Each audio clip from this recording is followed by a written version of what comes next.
Did you know you can advertise on podcasts? Don't act like you're not impressed. Find out more at podvertise.com.au. That's podvertise with an s.com.au. Oscast.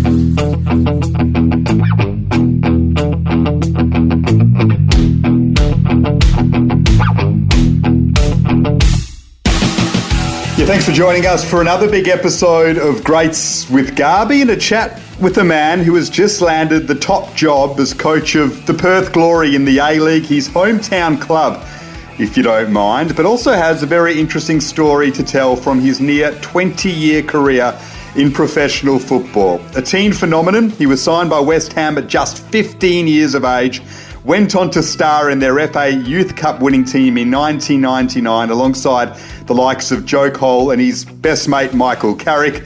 He made his Premier League debut for the Hammers and also played in the world's biggest league for Hull City and has been capped 17 times for the Socceroos, including as a starter in that infamous opening clash for Australia of the 2010 World Cup against Germany. He is Richard Garcia and he's with me now from Perth. Richie, hello to you, mate. How are you, Garby? All good? I'm good, mate. How are you? Because you've just landed a top job, but in some slightly acrimonious circumstances. We won't get into too much detail on that. But first and foremost, congratulations, coach of the Perth Glory, the team you would have watched as a teenager all those years ago. It must be a big thrill. Yeah, great thrill. I mean, you know, I think I was at the first game that Glory ever played in the NSL days. So, you know, it was great to go and see a team finally in WA. You know, it was something that when you were a kid, you always wanted to see a team from WA play in the NSL and the Australian League. So, yeah, it's a great honour for me to be at the helm at the moment.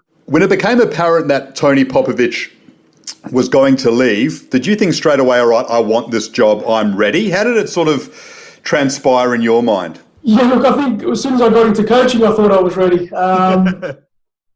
But, look, you're constantly learning and I think after being under Kenny Lowe for a couple of years and then, you know, now Popper for a couple of years, I felt like I've learned, you know, quite a bit and I've got strong ideas for myself as well. So I feel like I'm in a good position where I feel like I'm able to handle it. Those ideas, I mean, how much of that was learnt during your time in England? We'll get into detail on all those stories, but, you know, 20 years at the top level and so many of those years in the English divisions and a lot of that at West Ham. How much of your ideas on the game were formulated during that period? A huge amount. You know, I think you're always learning it, like I said before, and you tend to take, well, for me anyway, I tend to take little bits and pieces from different coaches, different players, and that's ever evolving. You know, you're always evolving as a coach and as a person, and back in the day as a player. So, you know, a lot of that information that I got back then is definitely still with me in my coaching days. They say that the most important relationship in football is with the chairman. We know that Tony Sage is a bit different. We're not revealing anything special there. He's very unique and certainly the way in which he deals with the media can be controversial at times. What's your relationship like with Tony, and have you got an idea on how you need to manage that in your coaching days? Look, Tony is Tony, and he's a wonderful asset for WA and for Perth Glory. You know, he's had the club for a long time now, and he's always got Perth at his heart. So I think that's the main thing. You know, he loves WA and he loves Perth, and you know, he wants the team to do well for the state. And I think that's the main focus for him, which is aligning with my focus, which is to get WA players and WA football as high up or as successful as we can get it. At the moment, there's a bit of a pay drama going on within the whole league, but the Glory's obviously embroiled in it. It's unfair for you to comment on the specifics of that. That's not why I've got you on to chat today, and I wouldn't put you through that. If you want to comment on it, you can, of course. But how difficult is that for you, considering you're a new coach, you're trying to set up a squad? I'm sure you'd love to, even though there's a big break until the new season starts, get your methods into your players' minds as soon as possible. How tricky is this period, which we don't really know when it's going to end just yet, this pay drama? Look, I think it's a tough one to deal with for me personally. Coming in, it would have been nice to just come into a settled group and just have to worry about the football side of it, which I'm trying to do. But there is that lingering issue, and the quicker that the players and the owners and everyone can come to an agreement, the better for the game. So I think that when that gets settled, it'll be football hat back on and getting ready and prepared for the league. Hopefully that happens sooner rather than later. You touched on it right at the beginning, being at that first ever Perth Glory game. And I mean, I was there as well. If you were into football and a teenager in Perth during that era, I mean, it was just the best thing ever, going to Perth on a Sunday afternoon. Can you believe, if you cast your mind back to the teenager coming through, going to those Glory games, that you're now coaching this team or about to coach this team in the big flight? No, you're right. I wouldn't have never dreamed it, And look, I think it was a fantastic atmosphere back then, and it still is. When the crowds come in at HBF, it's always a fantastic atmosphere. So, I mean, for me, if you told me back then that I'd be coaching Perth Glory, I would have told you you're crazy. But no, I'm very, very grateful and honoured to be in this position. What kind of fan were you in those Perth Glory days? Because there were a number of teenagers who went, but pretty much messed around behind the grandstands there. And let's be honest, a lot of them went there just to flirt with girls, which was great. It was a big social gathering, right? It was an awesome way to just meet people. And there were some who were just fixated on the football, which was great to watch. How did you sort of approach those Sundays at Perth Oval?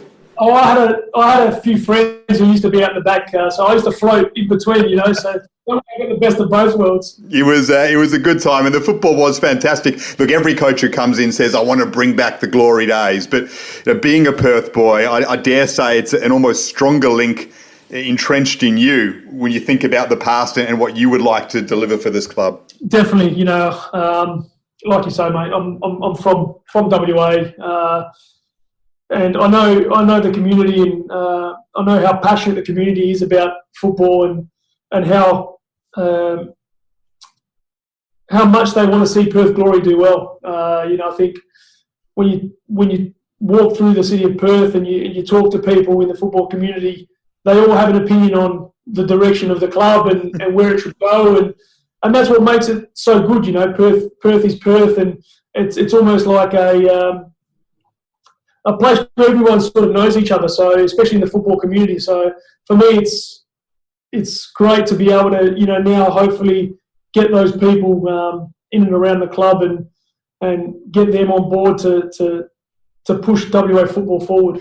Football people having an opinion? You're kidding, Richard. Never in a million years. Hey, during those times in the old NSL, your brother was a big player for the Perth Glory. I know you played for them in the A-League, but going to watch your brother in those days and seeing him star for the club and sort of growing through football together, what does that mean to you, and what sort of influence might he have on your coaching career now as well? Look, I think he's always been a positive influence on me throughout my career, even my playing days. He, being an older brother, he's always full of advice.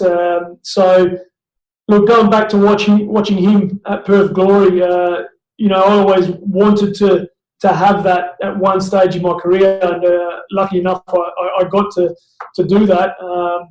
But yeah, he's always been a huge impact on me, and he always speaks sense and always speaks from a different point of view. I think he always tries to calm me down when I'm a little bit upset or anxious, and he's always got very good advice, which for me is sort of seen me through a lot of hard times when I was in England and playing away. He's someone who keeps me focused and makes sure that I'm heading in the right direction. That might have started at a very young age, because let's get on to your playing days. I remember I think you're 3 years older than me, so I remember being about 11, 12 and hearing about this guy, Richard Garcia. Like, I think if you were a young player in Perth, even if I didn't play in the same league as you and obviously not the same age group, but you would hear about the star player Richard Garcia that was coming through. And I think everyone in WA football had heard about you during that time in the mid to early 90s. What was it like when you were a kid of 12, 13 and there's so much hype around you and there's so much discussion and so much attention when you are so young? What was that like to go through? To be honest, mate, I didn't even know there was that. Until you mentioned it, I wouldn't have had a clue. That was sort of went straight over my head. I used to just like playing, I used to love going out there and scoring goals. And, I just remember being with the ball most of the time. If it wasn't with my brother, it was with friends, and if it wasn't with friends, it was at training. So, I just loved playing, and obviously I must have been pretty good at it. So I think I probably enjoyed it more than most because I was good at it. So yeah, no, I didn't really understand any of that hype or any of that. I just played for the love of it and enjoyed it. You must have realised when West Ham came calling, though, when you were 15 years of age and brought you over to England. I still remember the image in the paper that came out when you signed. I think you were sitting at your school desk, and it was a big story in the West Australian about this teenager who was going to West Ham. I mean, what was that like? Surely it must have hit you then that, wow, I mean, this is something in terms of the hype around me. No, look, I think I was so ambitious back then that I didn't realise what a big deal it was. And especially at that age, now that I sit back, it's only since sort of coming back and seeing my nieces or seeing my kids and seeing how young 15 was. Back then I didn't think I was young. I thought I was, mature and ready to make a move overseas by myself and all that sort of stuff.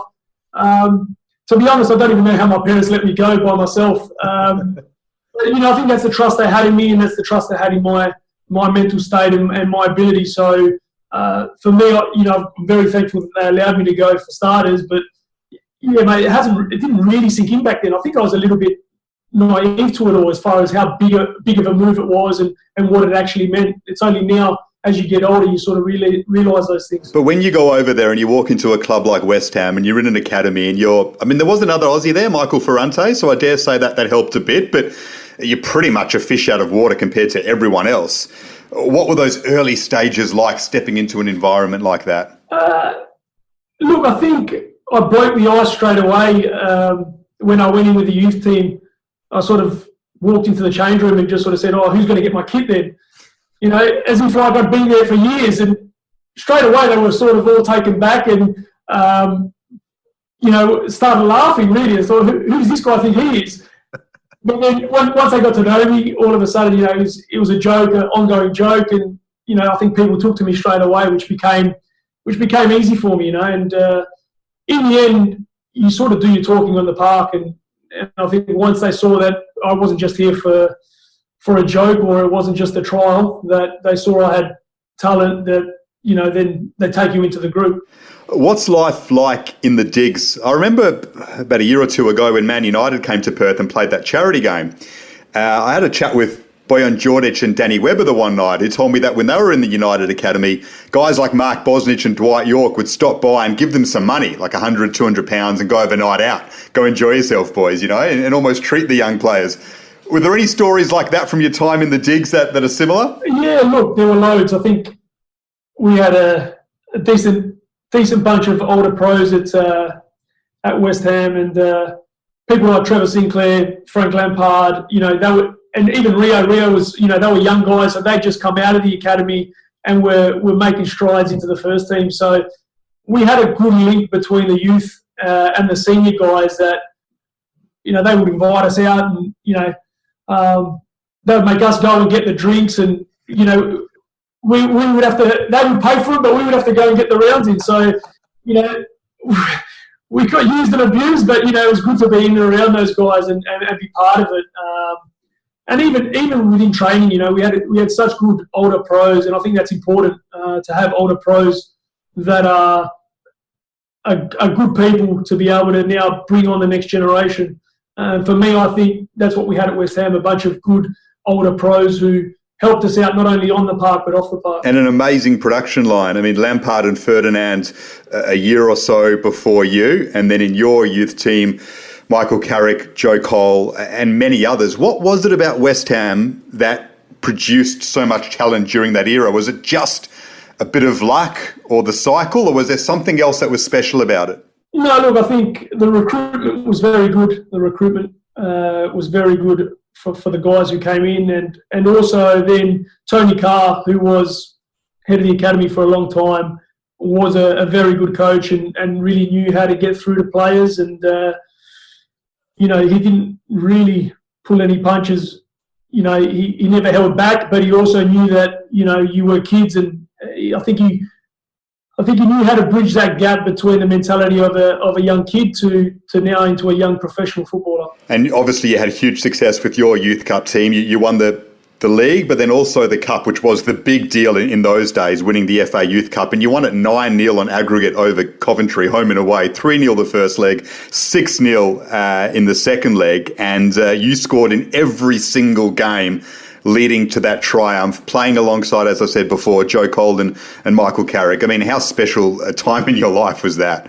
It was unreal, really. I think I didn't realise the size of the competition until you started turning up to games and there were actual crowds, because we'd get like maybe 100 people, 150 people.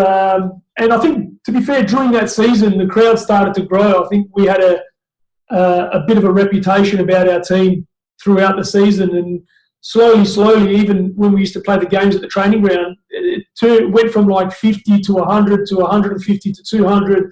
Then, by the time we got to the end of it, and it was the FA Youth Cup final, I think we got 25,000 to the second leg. People were still walking through the door while we'd started playing. They had to open up another stand. So, I remember looking over to one of the other boys and going, "What's going on here, mate?" The boys were sort of like looking at each other going, is this normal? People were just rolling in halfway through the game.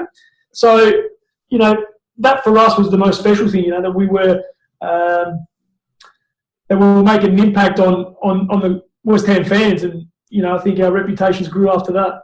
It certainly did. And when you've got players like Joe Cole and Michael Carrick, it certainly helps. And you're a key part of that team, along with the two of them. Can you put into words the quality that they had and the link-up that you had with Cole and Carrick during those years? Yeah, look, Joe was away at sort of their Lillishore, which is their version of the LAS, and he would come sort of now and again to come train and then go back and then come back to play a few games. And then slowly that became more full-time. But obviously Mike, we were in digs together or across the road, and, we formed a bond really quickly. And we used to, he'd play like a second striker and I'd be the striker, and then we formed the bond on the park as well. So, I think throughout that team, it's still very special. And I think they had a reunion a few years ago, which was a pretty special thing that they did, and that they remembered that as far as the club is concerned.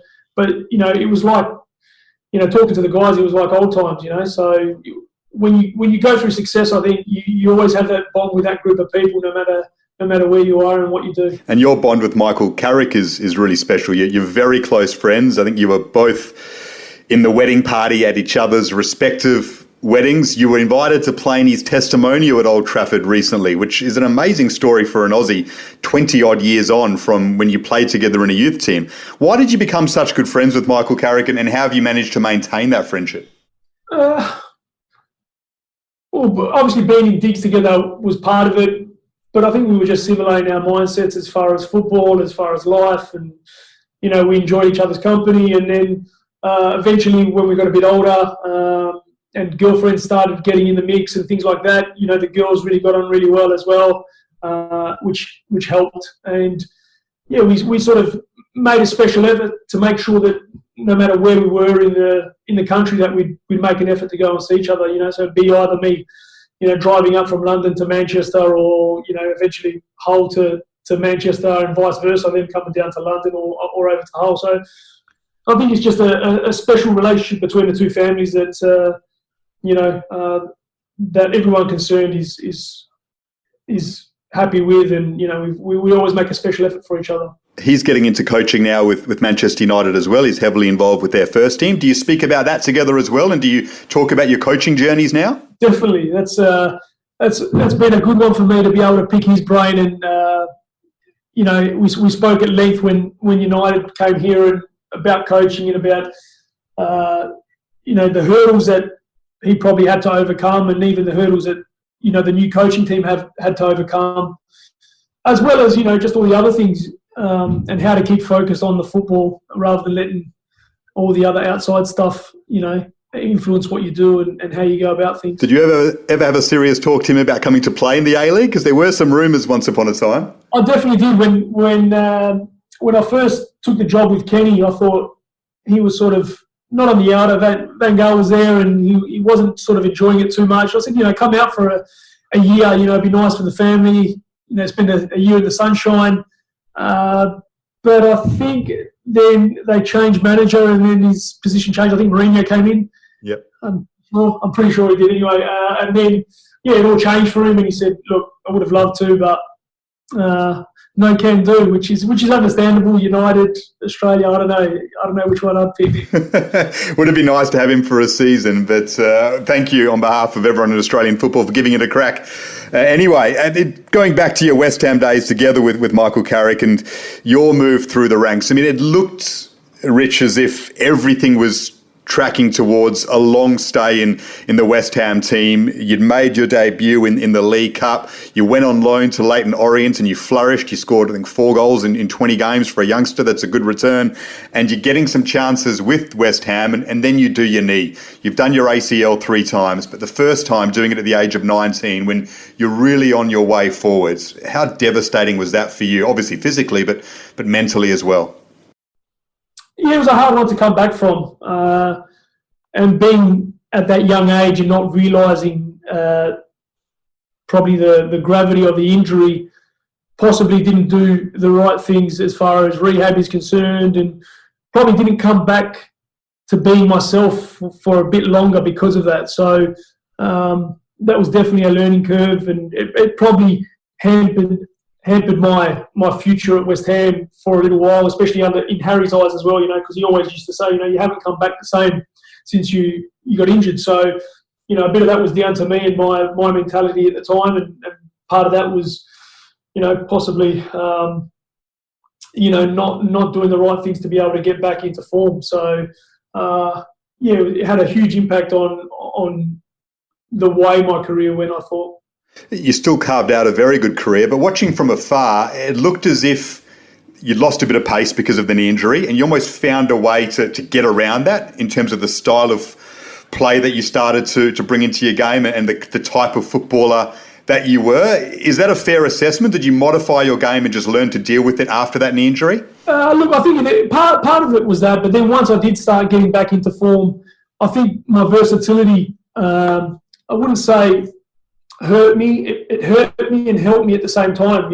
I was someone that could play pretty much anywhere. I think I've played in every position in a game for either one club or another. So I think when you're not competing against one player, you're competing against 11 because you are so versatile.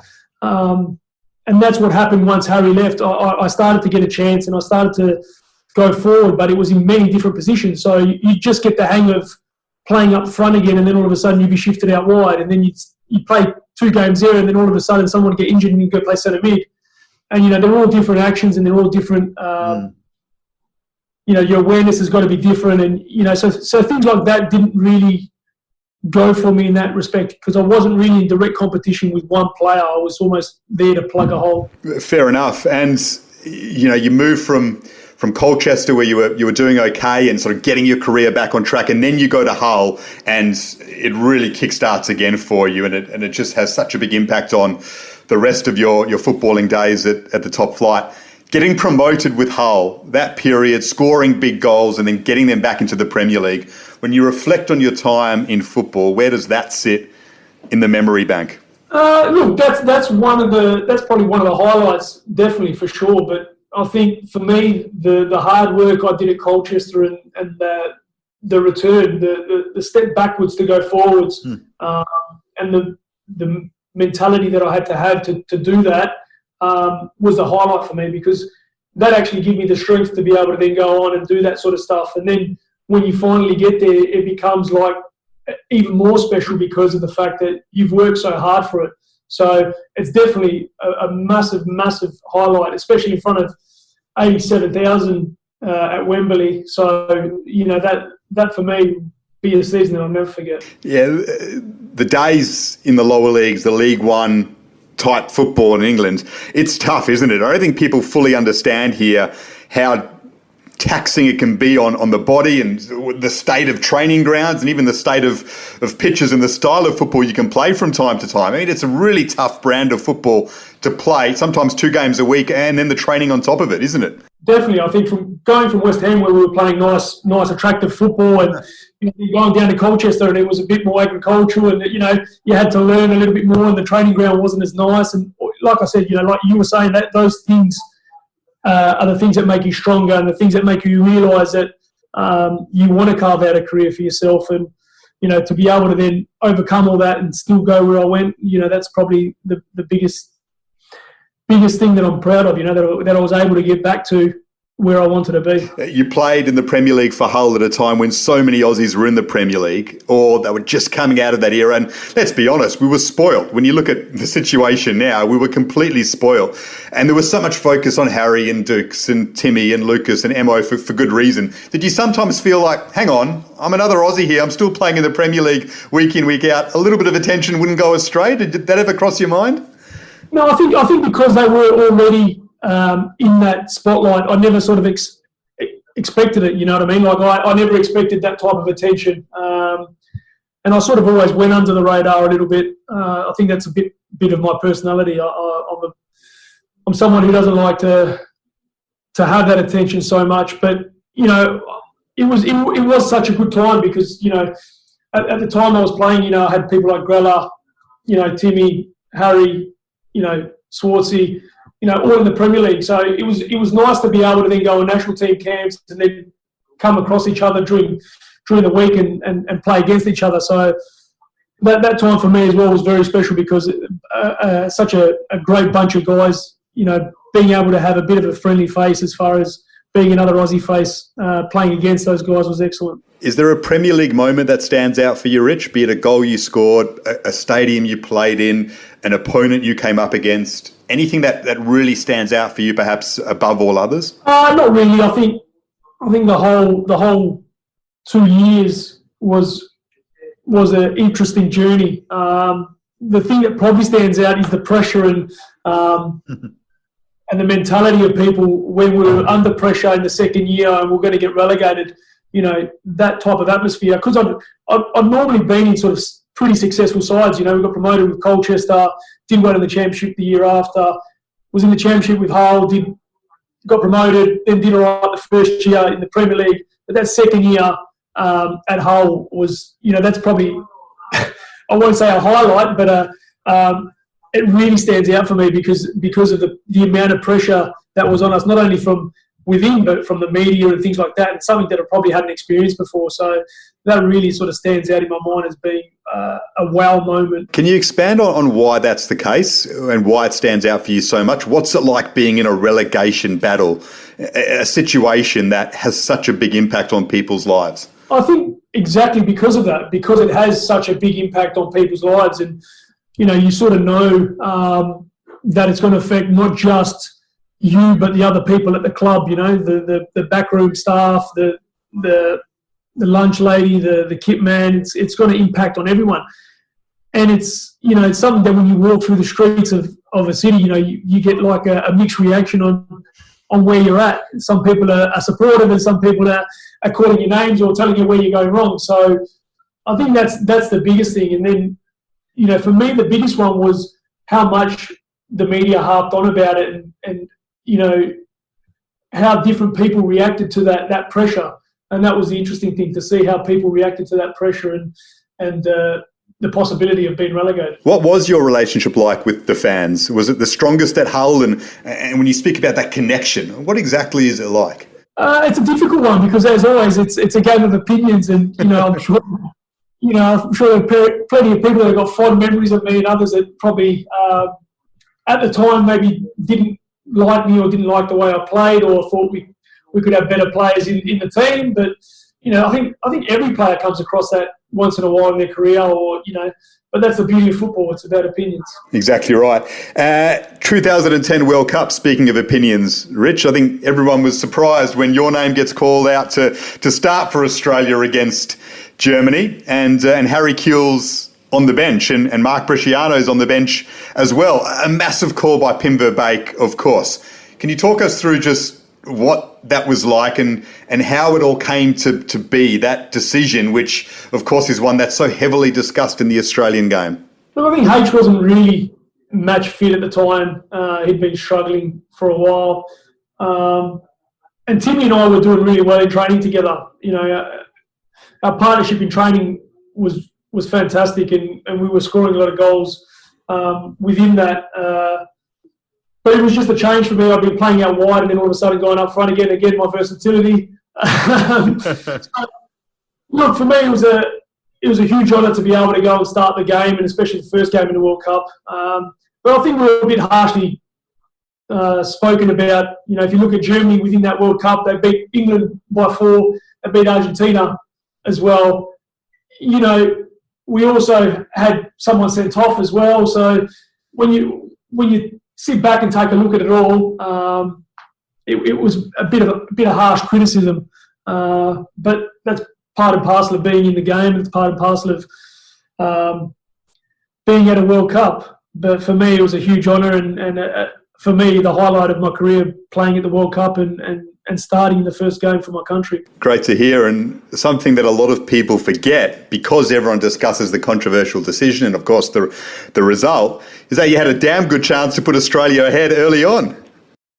Yeah, look, I think if I'd scuffed it, it would have gone in. But, you know, I don't think I've hit a cleaner one in my life with my left foot. I hit it so clean. But yeah, I always look back on that and say, mate, if I just scuffed it, it would have trickled in. But yeah, look, it wasn't to be. You know, that's part and parcel of it as well. You know, sometimes they go in, sometimes they don't. Exactly right. And look, if it does go in, the whole narrative of that changes. And it's a masterstroke by Pimber Bake, of course, to start you. But that's the game of football. That World Cup turned around so quickly, the draw against Ghana and then the win against Serbia sadly didn't go through. But there was a dramatic turnaround after the performance against Germany. What do you make of those few days in between the Germany game and the Ghana game and the way in which things turned inside the playing group? What's your recollection of that? I think it made the group tighter. You know, I think the group actually felt that it was unwarranted, you know, the things that were being said, and it just made us even closer as a full squad. It is a World Cup, you know. It is about the whole squad. So I think there's a real determination to go out in the next game and prove everyone wrong. So look, I think it was virtually the same results as Germany's 4 years ago, but we didn't go through. So, you know, maybe the goal difference against Germany was the factor, but, you know, results-wise, it was still a win, a loss and a draw. So, for me, I think after the heights of Germany, there was a massive expectation on that next year. So, right or wrong, you know, I still think it was a decent World Cup considering. And how do you sum up your Socceroos career in all? 17 caps. You entered amid the hype of the golden generation, just after 06, but with enough super talent. How do you reflect on your Socceroos days and the journey that you had with the national team? I loved every minute of it. You know, I wish I had a little bit more, and I wish I'd been available for a lot more. You know, again, 3 ACLs writes you out of a lot of time and a lot of football. So when I look back at that part of my career, you know, it would have been nice to represent the country a little bit more and be on that stage for more of my career. You're the first player to have ever been contracted at Hull City to start in a World Cup game. There's a nice picture of you up on the wall at Hull City, which I've seen myself, to note that momentous achievement, of course. That must be something that sits with you rather nicely, I dare say. Definitely. You know, to first and foremost to represent your country is a huge honour. So, you know, then to be the first player in their history to do it is even a bigger honour. So, yeah, something I'm very proud of, and yeah, something the kids will hopefully bring a smile to their face when they realise for how big of an achievement it is. Considering you came through that generation which produced so much talent, and now you're involved in coaching, and you have been at Perth for a little while, so you're at the coalface of youth development, and you have to really bring that into your own first team now at Perth. What's your take on where Australian football's at in that sense? Everyone's obviously got strong opinions on where the game is going and player development. Where do you think it's at right now, and what issues are there that need solving? I think games is the biggest issue, and the age that we're sort of having to make a decision on players. There's no in-between in Australian football. You know, we're making decisions on players at 20 years old because you have to put them in the cap, or, you know, they have to get something out of it. And then they lack games, you know. NYL was under 20s, so it then becomes hard. Where does a player go after 20? You know, you've either got to put them in the first team squad or they have to go to NPL. So the amount of games that they play compared to everywhere else in the world is a massive loss. You know, they need to be playing games, and the more games they can play, the better, and competitive games. So that for me is the biggest thing that's going wrong. There is no in-between stage. There's okay at the bottom end, okay at the top end, but we need to bridge that gap a little bit better. And the talent levels, I mean, looking at, for example, the Perth production line, which has always been strong, WA football, and the players that have come through over the years, how good are the kids in the Perth Glory Academy? I mean, how much enthusiasm should Australian football fans have about the talent at that level? There's some very, very talented people in those teams, and, you know, I think that's across Australia. Now it's about trying to give them a chance, and, you know, like I said before, you know, they don't have that bridge, so, you know, they need a little bit more time. People are making their debuts all across the world at 23, 24. You know, we're expecting those guys to be starters at 20, 22, 21. So that little bit more time to develop, that little bit more time to mature as players and as people. And then by the time they do get to 23, 24, they're complete players, and then they can kick on with their careers. But, you know, for me, I didn't really play senior football, a lot of senior football, until I reached 23. So that's when I pretty much started playing regularly senior football. But there was always that bridge for me to then have competitive games before that. So, you know, you fall off the cliff at some point if you don't play games. Exactly right. Look, I'm sure you want to bring some of those young players through, but no doubt you'd want to have some experienced players in your squad there at Perth as well. Have you got an idea amid all this pay drama of what talent you might be able to find from overseas for the upcoming season, or is it too difficult at this stage to work that out? Well, I think at this stage, you know, you have your ideas, but, you know, the reality of it is probably something else. Because you don't know which way it's going to go.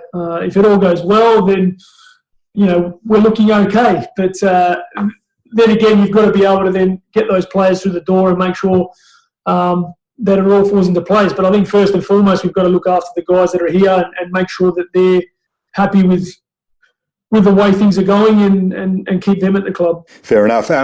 Rich, hopefully it all works out for you beautifully at Perth. I think everyone's excited to watch the journey, and we all know when things go well at the Glory, that place gets absolutely rocking, and with the hometown boy as coach, that should add a little bit more flavour to it all. I've got a few questions to finish on, though, which I tend to ask to all my football guests on the podcast, and I'm putting you on the spot a bit, but I think you've been asked it enough or considered it enough to be able to answer it reasonably quickly. First and foremost, the best player you ever played with during your football career? Paolo Di Canio. Easy, hey? That was pretty easy, yeah. Oh, look, Castro's probably up there, but I'd have to say Di Canio. Di Canio was an absolute freak. Ball on a string. Look, Del Piero, I played with Del Piero as well, but I played with a few good players, but yeah I think Di Canio, because he was in his prime. He was in his prime when I got him, and he made it look so easy. What was he like as a personality as well? Because he's incredibly extroverted. What was he like one-on-one? He was very much the same. There's some very interesting stories I could tell about him, but, you know, probably can't air those out. Oh, share one with us. No, I can't. No, but he was always a good guy to have around, a real character. Another guy that was good with the young guys as well. He always would have time for us.